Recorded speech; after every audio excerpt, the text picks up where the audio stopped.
Olá, meus amigos, comunidade maravilhosa! Estamos iniciando mais um episódio do nosso podcast e o dia de hoje iremos trazer o tema etapas de projeto, tá?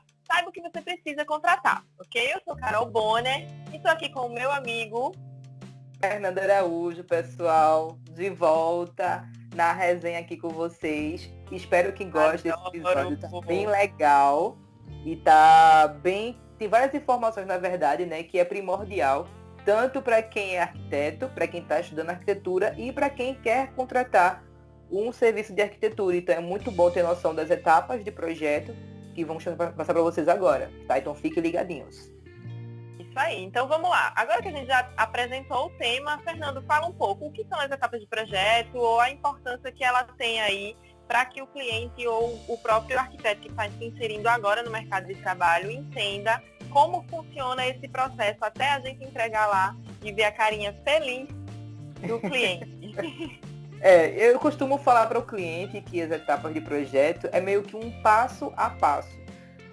Não é a palavra passo a passo de fato, para ninguém pensar que é uma fórmula mágica que nós temos para desenvolver o projeto, né? Mas eu digo assim, nós não podemos fazer o projeto de uma forma desordenada, né? Então temos que seguir uma metodologia, né? Acho que cada profissional, em qualquer área que seja, né, de atuação, tem que seguir a sua própria metodologia que mais se identifica, né? Mas eu acho que na arquitetura, grande parte dos arquitetos, eu acredito que grande maioria, inclusive eu e Carol, seguimos a metodologia de etapas de projeto, né? Então a gente consegue seccionar o projeto como um todo em algumas etapas e com isso o cliente vai ter uma noção gradual, né, do avanço do projeto, né? Desde a ideia inicial até a entrega da chave, né, para ele poder morar na casinha dele. E por que a gente entende que é importante você conhecer as etapas de projeto?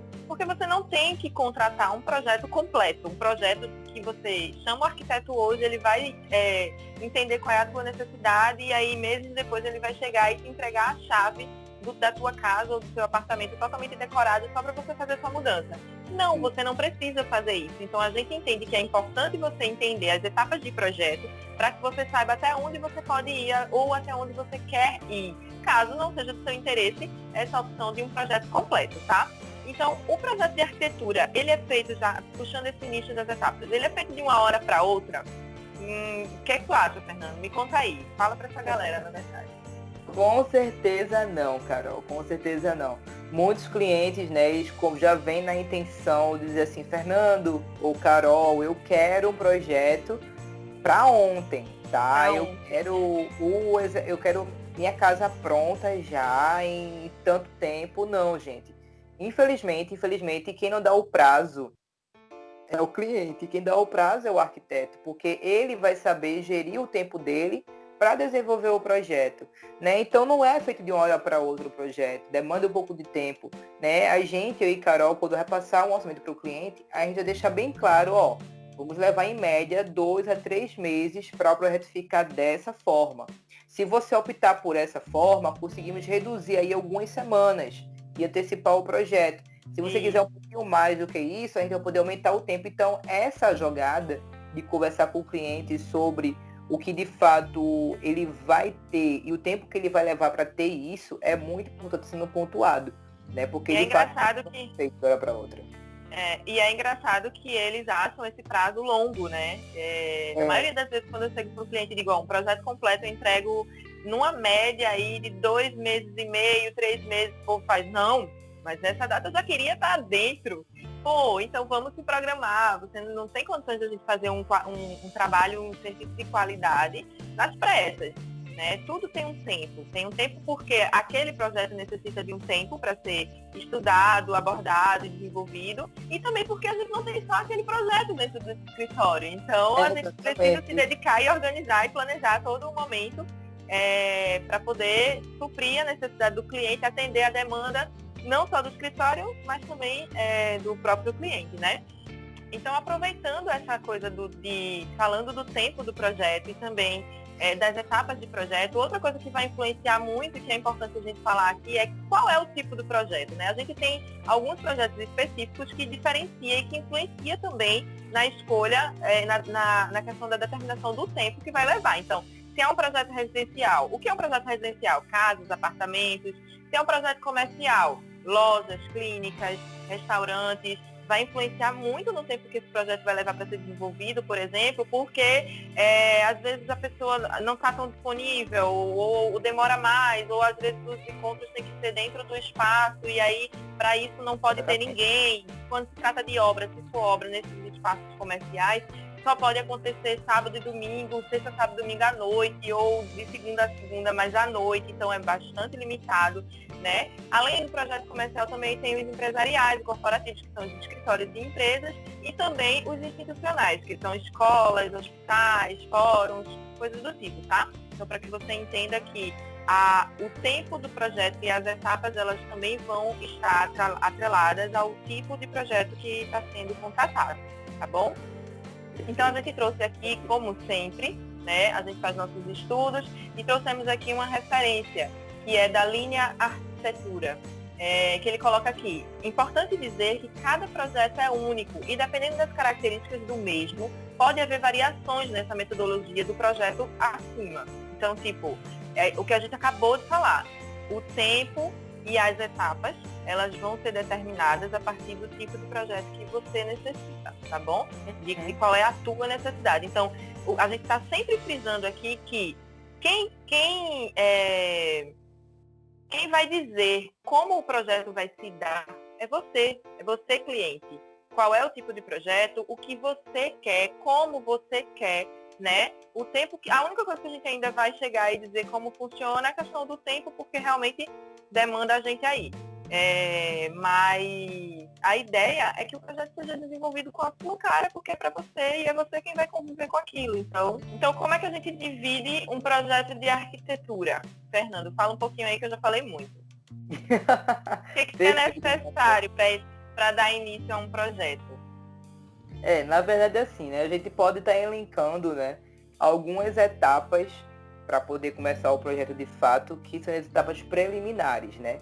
Que é, no caso, antes de começarmos o projeto, necessitamos de algumas informações que vai estruturar, né, o nosso projeto, tá? Então, primeiramente, precisamos fazer um programa de necessidades com o cliente, né, para saber o que é que de fato ele está precisando, né, levantar todas as necessidades que ele tem de verdade com relação ao projeto dele, seja uma casa, seja uma empresa, seja uma escola, o que é que seja, né? É importante levantarmos essas questões porque vamos estar organizando, né, o projeto de forma que coloque tudo o que o cliente está precisando, mas de forma assim moderada e com a orientação. Tem certas coisas que o cliente quer que não é possível, mas a gente vai dar uma justificativa porque não é possível, ou vamos dar uma solução de outra coisa que supre aquilo que ele não pode ter no momento, tá? Então, além das necessidades, temos também a questão do levantamento arquitetônico, que é justamente tirar as medidas, né, do espaço que tem disponível. Se for um apartamento, então vamos lá tirar medidas do apartamento, de todos os cômodos. Se é uma casa que vai construir, vamos lá tirar medida do terreno, né? Então, o levantamento arquitetônico, também o fotográfico, é muito importante para esse acervo inicial de projeto, tá? E junto com isso, temos o estudo, né, de fato, de alguns condicionantes que vão influenciar diretamente com o projeto, que é, no caso, o estudo da insolação, o estudo de ventilação, né? Com relação ao estudo de, como posso dizer, condicionantes, né, urbanísticos, quando você vai construir um edifício, uma casa. Um projeto de arquitetura. Exatamente. Você tem que ter isso em mente de que cada município tem uma legislação que rege sobre aquele espaço, né, e que você tem que seguir essa legislação. Então a gente tem que estar atrelando também nessas etapas preliminares a questão do levantamento com relação às legislações do município que está inserido o projeto. E também os croquis, né? Porque a partir disso aí a gente já consegue dar uma rabiscada assim, ó, vai ficar as primeiras forma. ideias, é a melhor parte do projeto, né? Seja para projeto de arquitetura ou projeto de interiores, quem gosta de criar, né? Tem gente que prefere fazer detalhamento. Eu, sinceramente, não gosto de detalhamento. Para mim, a pior fase de projeto. Para mim, a melhor fase de projeto é criar. É sair da reunião com o cliente lá, nessas etapas preliminares, que é o briefing, ou o programa de necessidades, do levantamento, onde a gente pega lá todas as informações que foram obtidas e vai lá para o papel e começa a desenhar, a pesquisar ideias, a fluir, e aí você vai, a mente vai abrindo. Ixi, Maria, tá bom, vamos parar. Amo demais. Então, depois que a gente parte dessa coisa do estudo preliminar, é importante lembrar que para cada fase que a gente finaliza para cada etapa que a gente finaliza do projeto, o cliente precisa aprovar, tá? Pelo menos é assim que eu trabalho, é assim que o Fernando trabalha, porque a gente entende que o projeto é do cliente, então ele precisa participar de todos os momentos. Porque senão esse projeto não vai ser dele. Ele vai comprar, vai pagar, vai mandar fazer, e quando for morar, ele vai sentir falta de uma coisa, ou ele vai achar que a outra foi demais e tal. Então é importante que o cliente participe. Então, para cada fase finalizada, o cliente precisa aprovar. Então, programa de necessidade é a primeira reunião que a gente faz para obter todas as informações do que ele quer naquele projeto, né? O levantamento, a gente vai lá, tira todas as medidas e volta. Faz o estudo preliminar. Nessa fase a gente já não precisa do cliente no momento, né, porque a gente já tem todas as informações, e vai lá e faz as primeiras ideias do projeto. Com as primeiras ideias do projeto finalizado, cliente, vamos se encontrar para você aprovar, para ver se as minhas ideias estão batendo com as tuas ideias, com o que tu imaginou, com o que tu está sonhando. Então aí ele vai lá e aprova. Aprovou, aí a gente vai entrar no momento de projeto mais, sabe, ganha corpo. Então é onde a gente entra na fase do anteprojeto. Que Fernando pode falar um pouquinho como funciona para ele o anteprojeto. Exatamente. Só para encaixar mais uma coisinha nessa questão das etapas preliminares, que eu esqueci de falar e que me veio agora em mente, é a questão também de documentação, tá? Então, se você quer construir uma casa, né, algum imóvel, né, em alguma edificação na sua cidade, você tem que dar entrada com o projeto na prefeitura para aprovação, e junto com o projeto tem que também ter em mãos a documentação do imóvel, né, do terreno, né, seja uma escritura, seja um registro de imóvel, enfim, alguma documentação que comprove que aquele terreno está em seu nome e que está regularizado também com relação à IPTU e tudo mais, ter toda uma burocraciazinha pequena com relação a essas documentações, tá bom? Se vocês terem ciência disso também. Mas com relação ao anteprojeto, como o Carol me fez a deixa aqui, né? O anteprojeto é justamente quando coletamos todas as informações que o cliente precisa, né? E mostramos a ele o broto do projeto, né? Aquele botãozinho, imagina uma planta, né, minha gente? Imagina uma florzinha. É muito delícia. Imagina uma florzinha, a gente tem aquele botão, né? O cliente dá a terra pra gente, a gente coloca a semente, começa a sair as coisinhas, mas o botãozinho que sai ali, a gente chama de anteprojeto, que é justamente uma amostra do que vai ser o projeto final. Então a gente já consegue trazer para ele uma planta baixa, algumas elevações, né, que é no caso cortes, fachadas, né, planta de locação encoberta e planta de situação. Com isso tudo, né, também atrelado a isso, Carol, podemos colocar também a questão do 3D, né? Então a gente consegue incrementar as perspectivas, né, com as imagens, né, fotorrealísticas e tal, com vídeos e tal, para poder amarrar ainda mais a questão do anteprojeto. Então com isso a gente vai ter uma noção de como que vai ficar o projeto dele, né? Isso, então.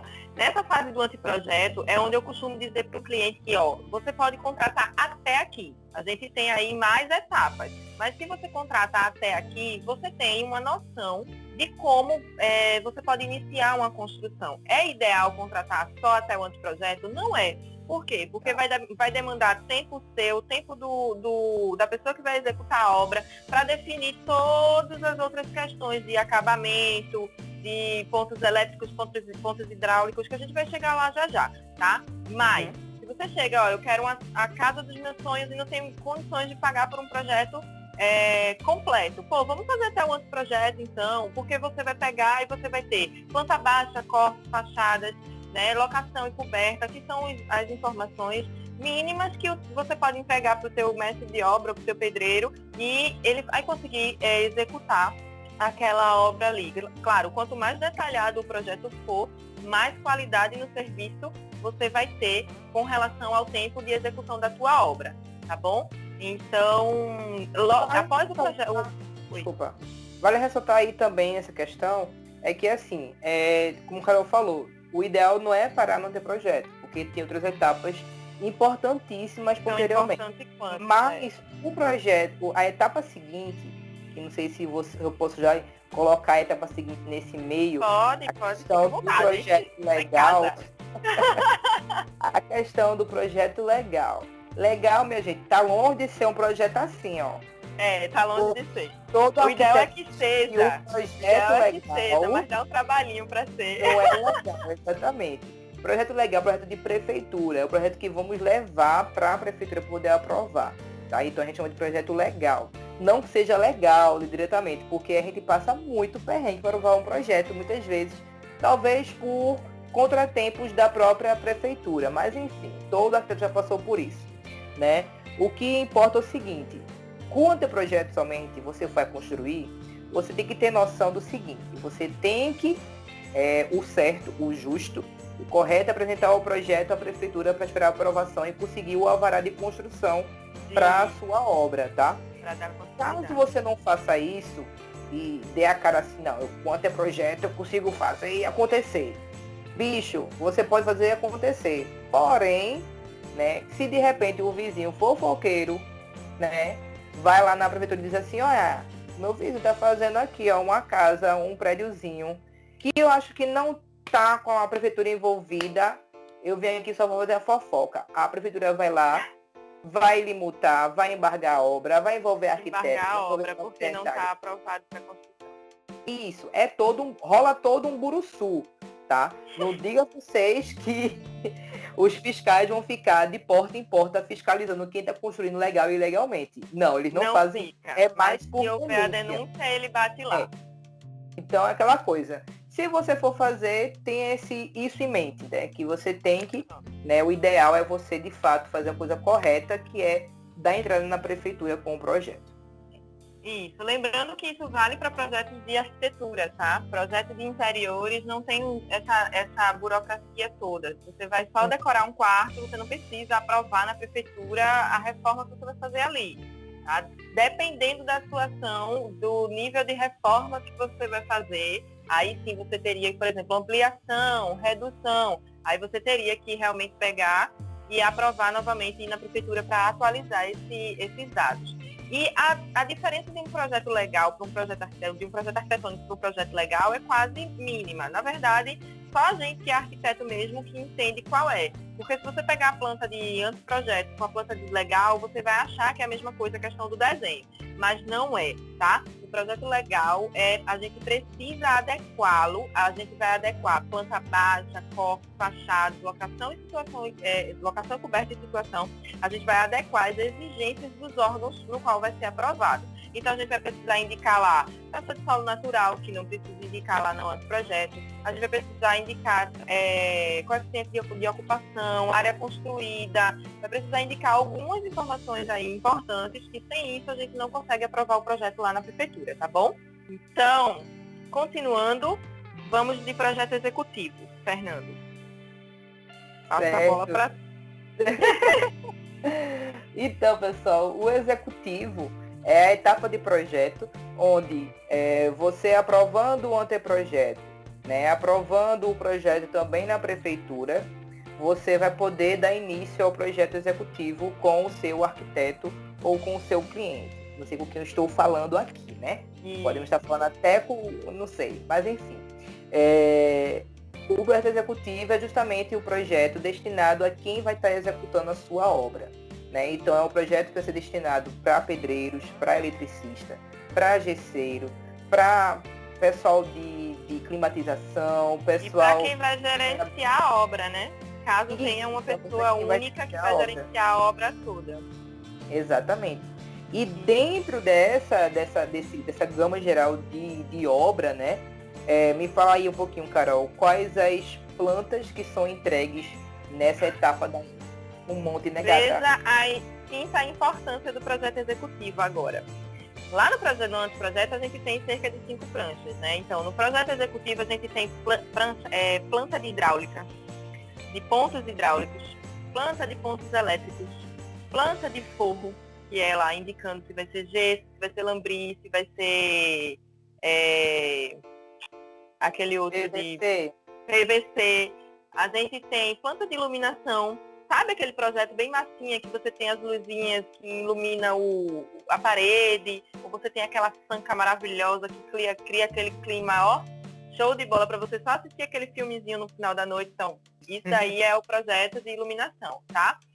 Projeto de pontos de climatização, onde vai ficar os ar-condicionados, onde vai ficar as máquinas dos ar-condicionados, tá? Planta de revestimento é quando a gente define quais são os revestimentos e aí, compra lá e começa a instalar. Nananina não, meu bem. A gente define a primeira pedra, onde ela vai começar, onde vai terminar, quem vai, enfim. A gente define aí o tamanho, a dimensão, a espessura. É o projeto, é a fase do projeto que a gente vai especificar todos os itens que vão ter ali naquela obra, tá bom? Aí vem, por exemplo, detalhamento de áreas molhadas. Vai ter granito, vai ter bancada de granito. Não é granito, é quartzo. Não é quartzo, é mármore. Seja lá o que for. E como é que vai ser o acabamento disso? É um acabamento reto, é um acabamento 45 graus? Então, tudo isso vai estar detalhado, especificado na planta de detalhamento de área molhada, tá bom? Quando é contratado e está dentro do executivo. Área de piscina, escada, guarda-corpo, esquadrias que são específicas que você não consegue encontrar prontas no mercado também entra nessa fase de executivo. Então, quando você tem lá só o anteprojeto, você não tem nada disso. Você só tem lá, se for, por exemplo, um projeto de arquitetura, você tem o mínimo, né? Você tem uma ideia de como vai ser o projeto quando ele estiver finalizado. Mas não tem nada de acabamento definido e especificado de nada. E quando você vem para o projeto executivo, né, tem uma enxurrada de plantas, uma enxurrada de informações, uma enxurrada de letrinhas em cima da outra, que é um negócio sério. Pense, chega a dar dó de ver. E quando se trata de um projeto de interiores, a gente tem também tudo isso, só que num projeto de interiores, a parte arquitetônica, eu acho que não funciona muito bem. A questão, eu acho que é mais acaba sendo mais um layout para o cliente ter uma ideia de como vai ficar as medidas mais básicas e tal. Não entra no quesito de especificar, sei lá, um quarto, especificar a cama, especificar o guarda-roupa, criar um móvel planejado para isso. Eu acho que quando se trata de projetos de interiores, se eu for assim, linkar, seria mais ou menos isso, sabe? Anteprojeto de arquitetura e anteprojeto de interiores. E quando chegasse na fase executiva de um projeto de interiores, a gente definir, sei lá, um guarda-roupa. Vê só. Para um guarda-roupa a gente vai definir qual é a espessura da madeira, quais são as portas que vão ser utilizadas, se é de correr, se é porta de giro, se é aquela que tem o pistão, que é porta basculante.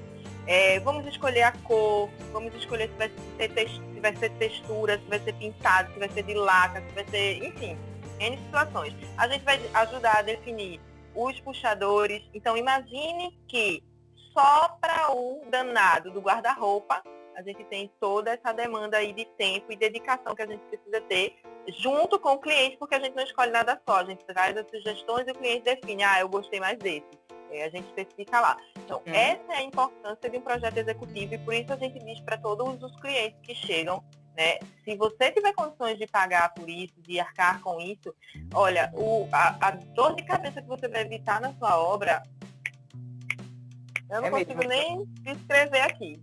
Porque já vai estar tudo no papel, você só vai na loja e vai dizer, eu quero isso aqui. E aí, a pessoa que vai te atender, seja na loja de granito, seja na loja de imóveis planejados, seja na loja de revestimento, ela já vai definir, já vai saber o que você está precisando, vai lá, você só faz praticamente pagar. tá? Exatamente. Então, essa é a fase do executivo. E aí depois a gente vem para o detalhamento do imobiliário, que é exatamente o que eu acabei de falar, então eu não vou adentrar muito, que é a gente colocar as medidas, as especificações, definir quais são os materiais, quais são os acabamentos, as espessuras, né? E aí detalhamento do imobiliário entra tanto para móvel planejado quanto para móvel comprado pronto, onde a gente pode especificar quais são, é uma mesa de jantar de uma loja tal. Então a gente coloca lá a referência dessa mesa de jantar, quantas cadeiras tem, qual é o acabamento, tudo certinho para o cliente ir lá só comprar. A mesma coisa, por exemplo, as louças em metais. Lá no. Que vai lá no executivo, né? Dentro do projeto de detalhamento de área molhada, a gente indica quais são as louças que vão ser utilizadas ali, os metais que vão ser utilizados ali, tá bom? Então se você for um cliente muito enrolado, que eu vou meter a cara e faço, você consegue resolver só com o anteprojeto, como eu falei aqui. Mas o executivo faz toda a diferença aí, tá bom? Exatamente. Perfeitamente. E aí depois dessa coisa do detalhamento de imobiliário, a gente entra mais naquela parte de realmente entregar a chave para o cliente só para ele se mudar com a roupa do couro praticamente, sabe? Que vem a parte de decoração, que a gente orienta o cliente as escolhas dos quadros, cortinas, acabamento do sofá que ele vai comprar, acabamento das almofadas que ele pretende colocar ali, né? Tapete, exatamente. Né? Então é a orientação e a escolha dos materiais, dos acessórios que vão compor a decoração como um todo, seja do apartamento, da loja, do hospital, da escola, tá? Então, a partir disso, quando tudo isso está definido, tudo isso está colocado no papel, a gente entrega, tá? Do cliente. E aí vem a melhor fase de todas, que eu amo de paixão, não nego, todo mundo sabe, que é a obra. Botar a mão na massa. Só que nesse caso, acompanhamento de obra, porque assim como o Fernando, eu também acompanho obra. Então, eu acho que eu já falei muito, fala um pouquinho aí, Fernando, sobre essa fase da... Porque, olha, eu gosto muito, eu vou passar o resto do episódio aqui, 3 horas de episódio só falando nisso. Eu vou falar do acompanhamento de obra, mas com dor no coração, porque eu sei que você falaria talvez bem melhor do que eu, né? Pelo seu amor pela obra.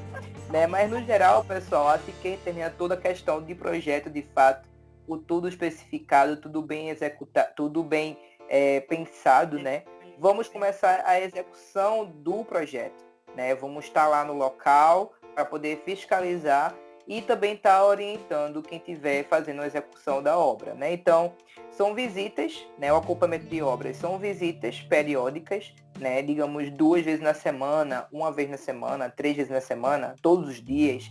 Ninguém sabe como é que vai ser a rotina de obra de fato. Então, as visitas têm que ser acordadas com o cliente direitinho, porque cada visita tem um tipo de projeto, né? Exatamente. Tá? Também tem a questão do gerenciamento, né, de todas as etapas de execução. Então, vamos lá, temos uma cozinha, né? Uma cozinha e tá toda pelada, né? Tá tudo no piso de cimento, parede rebocada e a laje em cima. O que é que a gente faz primeiro, Fernando? Vamos ver. Vamos trabalhar com revestimentos. Botar cerâmica em piso, cerâmica em parede, papapá. Depois, botar forro, frio.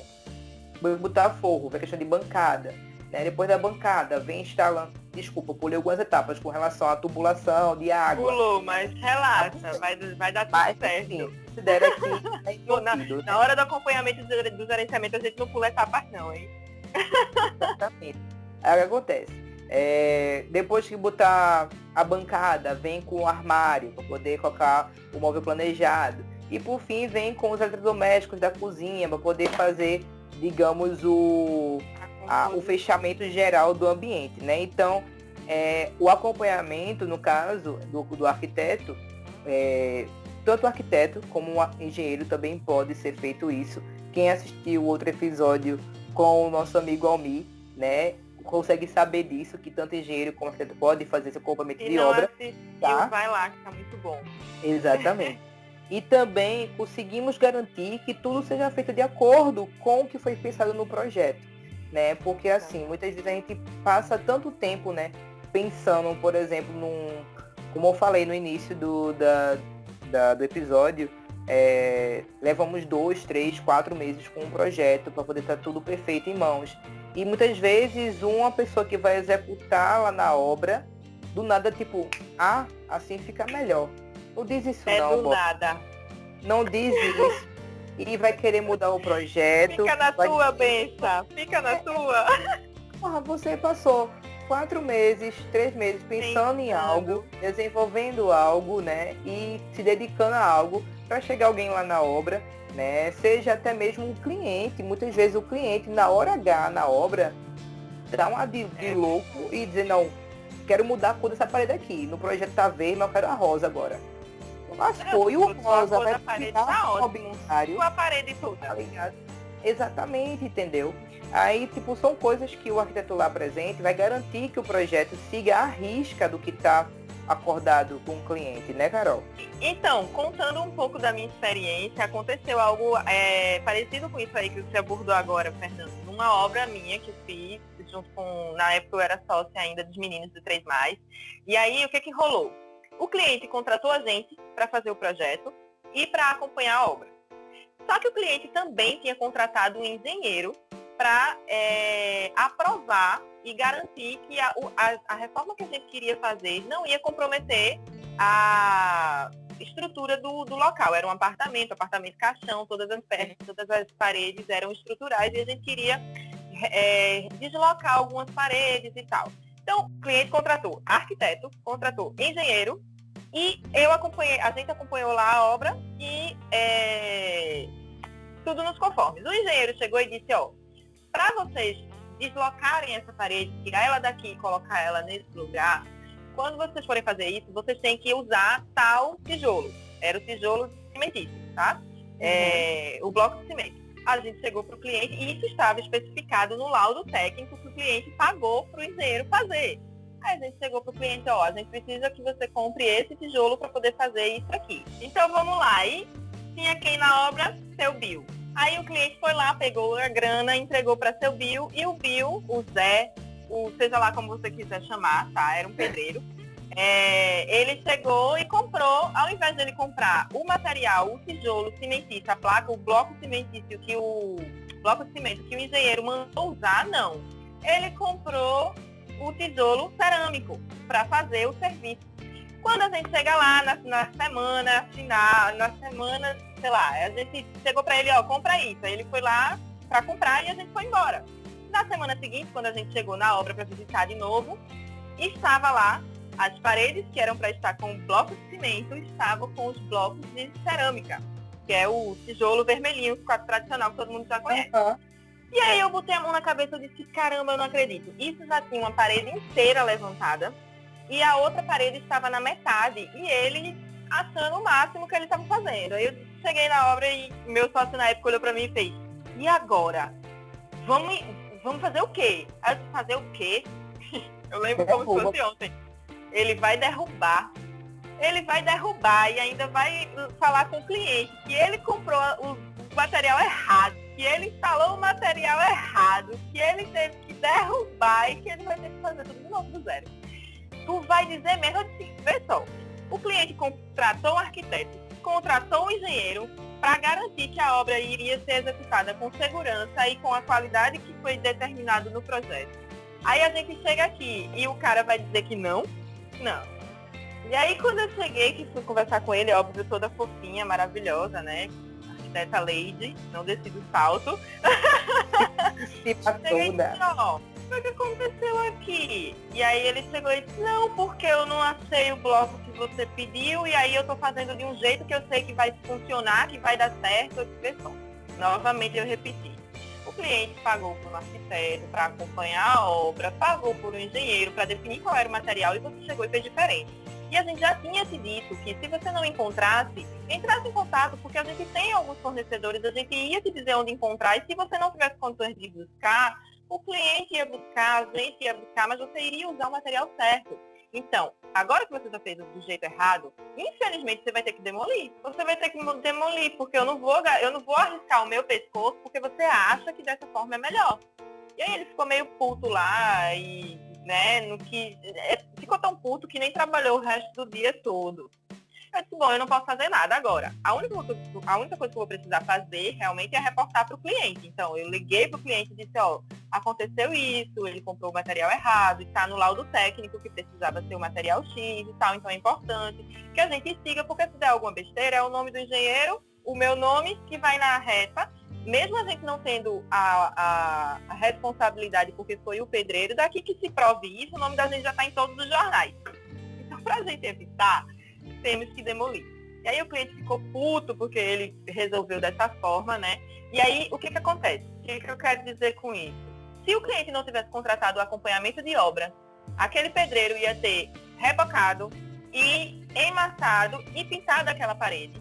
E ele nunca ia saber qual foi o tijolo que ele usou. E que o cara não tinha usado o tijolo que o engenheiro tinha indicado ser o melhor. Entende a importância do acompanhamento de obra? Independente se é arquitetura ou se é interiores, independente se é residência ou comercial. Quanto mais complexa a obra for, mais importante é o acompanhamento de obra pelo profissional qualificado. E se puder ser o profissional que executou, que criou o projeto, né, que demandou tempo aí se dedicando a desenvolver aquele projeto, melhor ainda. Porque se aparecer qualquer problema, ele mesmo já vai estar ali disponível a resolver e ele mesmo vai dar a solução e tudo vai ficar lindo e maravilhoso. Tá bom? Então, era isso que eu queria falar. Então, meu povo, chegamos a um fim de mais um episódio com um acompanhamento de obra, né? A sua casa vai estar completamente perfeitinha, com a chave entregue na sua mão para você poder morar. Então, depois disso, Bença, é só marcar aquele velho churrasco com o arquiteto, né? Para poder comemorar a sua casa. Comemorar, por favor. Comemorações tão importantes quanto os trabalhos. Eu tenho clientes aí que dizem assim, ó, Fernando, quando terminar, estiver pronto, você vem aqui em casa pra gente tomar um vinho, isso aqui, o seu espumante. Também tenho. Eu não sou tão fino assim não, vice. Eu sou de cerveja e vodka. Você ai, não vê delícia. Não. Eu tô dentro de qualquer jeito, até na água eu tô. Qualquer coisa, falou festa é comigo.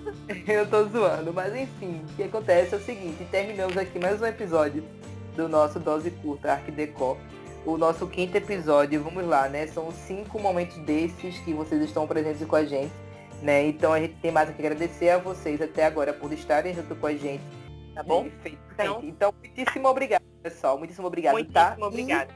E não esquece de nos seguir nas nossas redes sociais, tá? Nossos canais de comunicação. Temos o e-mail da gente, que é o dosecurtapodcast@gmail.com. Mande pra gente sugestão de temas, né? Um feedback do que você está achando. A gente vai estar respondendo todo mundo, tá? O Instagram da gente também é o @dosecurtaartdeco e o Facebook também é o Dose Curta Art Deco, tá? Estamos disponíveis no Spreaker, no Google Podcast, no Deezer, Spotify, YouTube. Então, minha gente, temos várias opções para vocês estarem curtindo o nosso conteúdo, beleza?